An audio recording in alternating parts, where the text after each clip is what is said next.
Your inability to decide if you want to use an agency or if you want to have your in-house team is costing your sales and profit on Amazon. That's one of the reasons you're stuck and your brand is not really growing on Amazon. Today I want to break this down. How to actually make a decision if you want to hire an in-house team and you managing everything, or if you want to outsource it to an agency. Before we get into the video, I want to give you a bit of context of who I am and why you should even listen to me. I've been selling on Amazon for a long time now. I've sold millions with my own brand and my own business, and I also have a full service Amazon agency where we work with over 24 brands managing over 20 million in yearly revenue. Amazon is our bread and butter. That's all we do. We have a lot of data when it comes to that, and today I really want to show you how to make the decision because it's a major decision. So let's start first by defining what does it mean. What is an in-house team? What is an agency? An in-house team is a team you build as the business owner. In an agency, it's a service, a company you hire to help you manage. Many times it fully manages for you. Sometimes it's fractional management. It's some other company that manages for you. There's pros and cons to both.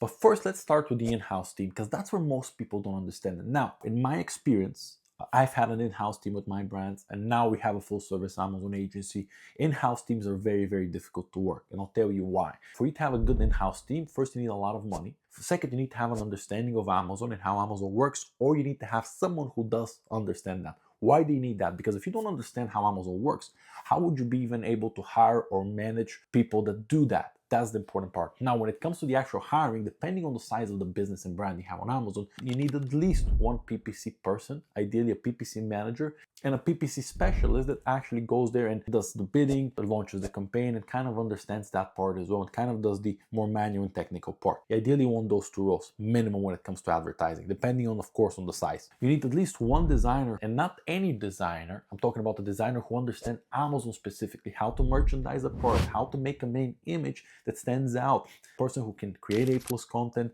it can create A+ premium content, understands Amazon SEO and organic. You need the design. You need an SEO and copy and content person that actually understands how to do Amazon SEO and understands how to create a title, how to create bullet points for them to actually convert. Now, the cost for these 4 to 5 people, depending where you're hiring them, the thing can cost you 3,000 to 4,000 a month. Really, and if you really want to cheapen out, it can cost even less than that, but it's the quality that you need to be very careful. These are the people that are managing your brand on Amazon. They're doing everything on Amazon for you. So if you cheapen out and you get bad in-house people, you're going to get wrecked. You're going to get destroyed. Whatever you're paying is saving them, you're going to lose it very fast. A good in-house team can do miracles. If you can hire all these people and they're very good, they can literally change your brand on Amazon. Now, budget-wise, make sure you have the money, right? If you have just one product and you don't have budget to pay this in-house team, don't even think about it. It's no point to start it. You only start this when your brand is doing okay, you have some money, you have some financial back, and if not, you're not going to even be able to start it. There's 2 ways to kind of train an in-house team as well. You either train it yourself,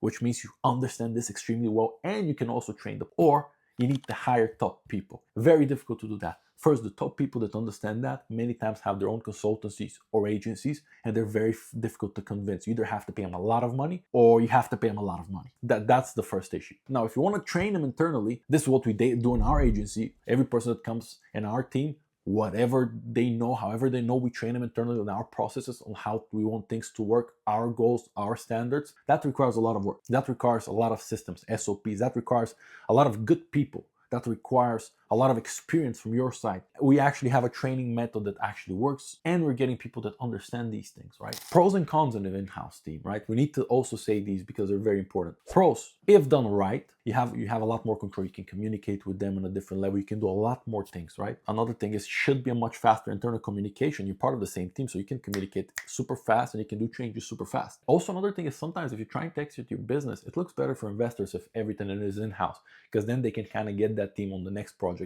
It becomes complicated if that team is very tied up to you and you're managing it. Once you sell your business, they're kind of out. So it's a two-edged sword. Cons, and these are interesting. So cons, first, time train. You're going to spend a lot of time, regardless of how sourced you are and how well we train them. You're going to spend a lot of time of always checking, always making sure they're doing a good job, because an in-house team, it's your responsibility. You're the business owner. You're not hiring an agency that's another business. So you kind of have to manage, and you're the one responsible for it. And also another part is the constant management. You always need to be managing and checking things, because if they work for you, even if you give them a lot of responsibilities, at the end of the day, the business is yours. So if something happens, you can fire them, yes, but you have to retrain on other teams. So that's the issue. Another big part is training responsibility. You need to train them, and you need to have someone who can train them. So you need to have that skill set, or you need to have someone who has the skill set, and you need to be able to understand if the person training them actually has the skill set. And if you don't have the skill set, it's very difficult to understand it. So that's where the complications start coming. Fixed payroll and overheads. Payroll is going to change. If you're employing them, and depending on where you live and where you hire them from, you're going to have fixed payroll, fixed expenses. If the team does more, you probably have to pay a little bit more, and you have to keep them busy as well. It can run up quite a lot on a payroll stand, and because it'll be employees and it's an in-house team, it's going to be a lot more responsibility many times in most countries from a legal standpoint as well. And also remember, they're not directly tied into the results the same way, because again, they work for you, and that's a big distinction. And that is the key issue here, and that's where it's very tricky for an in-house team. For all the brands we've worked with, I've never really seen in-house teams do very well. I know very, very few people who have in-house teams and do very well, I have to be honest. And I know I'm an agency owner, so you're probably going to say I'm biased, but this is the stats I've seen. Now let's go on to the other side. Let's go on to the agency side. And this is where it becomes complicated, because agencies, especially Amazon agencies, but pretty much every agencies, have a horrible reputation that is 100% earned, because most agencies are horrible. Most agencies have never sold on Amazon. They don't really understand e-commerce. They're going to try and get you 2-3 months worth of payments and kind of spend that money, and they're not going to communicate with you. They don't really care about your results. They're just trying to get their monthly retainer. I'm sure this sounds familiar for you, and that is the reality. And the reason I know this is because a lot of the clients we work with come from other agencies. We've seen the work they do. We hear the complaints from the brands we work with. It is crazy, a lot of the stuff, but I'm not surprised. This is the game, unfortunately. The service game, most services are not great in any industry you go. Now here is, we're trying to choose which one is better and how you should choose it. Now, agencies, when it comes to a budget, it varies significantly. Good agencies cost more. There's no way around it. It's just a supply and demand thing. If you're good agencies, you have a lot more brands coming to you, wanting to work with you, so your price will go up naturally. And good agencies can be anywhere from $2,000+ to even $20,000, $30,000, even $50,000, depending on the size you are. But good agencies will have a tailored approach to your pricing, depending on your size, on your profit, on can you afford this service. A good agency is not just going to come and try to charge you the most. They're actually going to look at your profit and loss and say, can they afford this? Can we scale them to the point of it makes sense? Can they afford what we're currently charging? And so a good agency should be doing that. Rule of thumb, a good agency is cheaper than a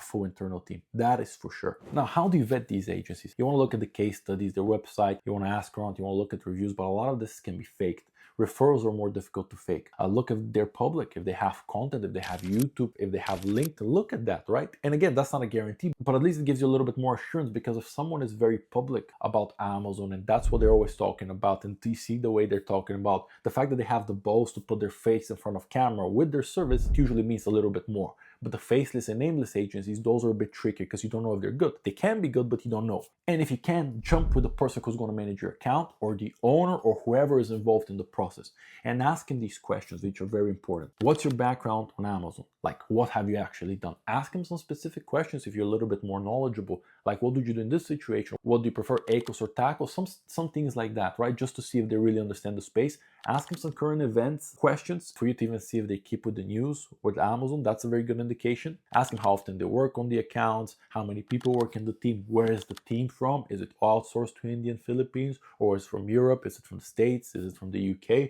want to ask these questions. How big is the team as well? And what's their philosophy? Also ask them what reports they provide, how often they provide them. These are all good questions to ask. In this call, you're not listening about the promises they make, because if they're making you promises, many times you should run. It's not about promises and guarantees. No one can give you those, however good they are.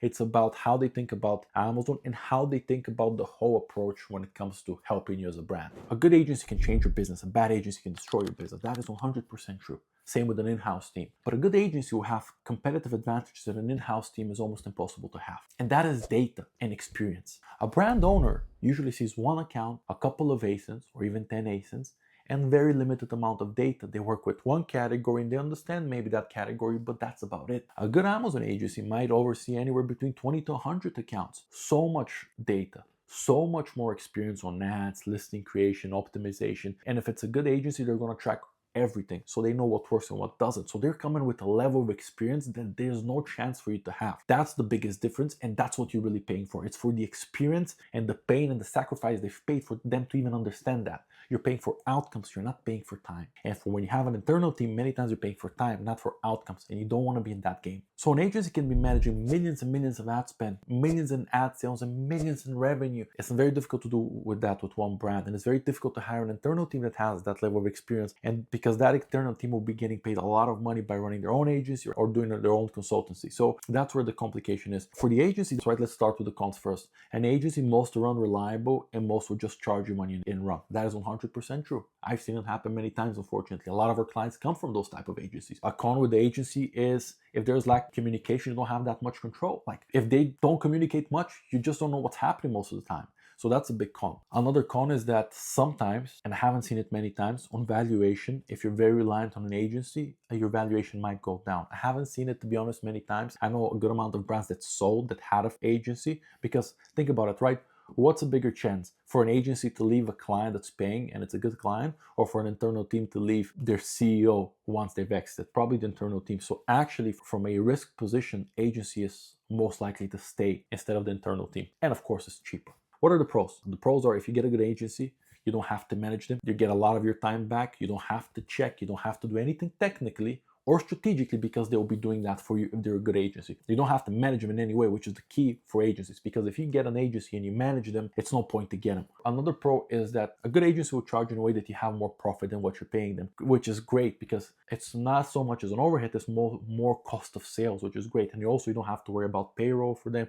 You don't have to really do accounting payroll wise from them and all of these things that you will do with employees in your own country. So that gives you a lot of time back. And super important, a good agency will have a level of experience that you won't have. They'll have tools and data that you won't have, and that's one of the biggest advantages. You can ask them for things that very few people can answer, especially if they're good and if they're specialists. So to close the video, what's the best choice? Difficult to say. What I've seen work well is the hybrid model. A brand might have an Amazon person. Usually they're not great, but they're kind of the buffer between the agency and the owner, and they have a bit of an understanding, so you kind of work with them. And also the owner is a bit in control as well, because they have that person. Most of the times you don't need that person, but that's what I've seen work well. And also from a time perspective, it gives a lot of time back to the owner as well. But if I had to choose, depending on my budget, I would always go with a good agency, because now that I run an agency, I see the difference we can make. The average sales increase we do and the average profit increase we do, it's just a no-brainer.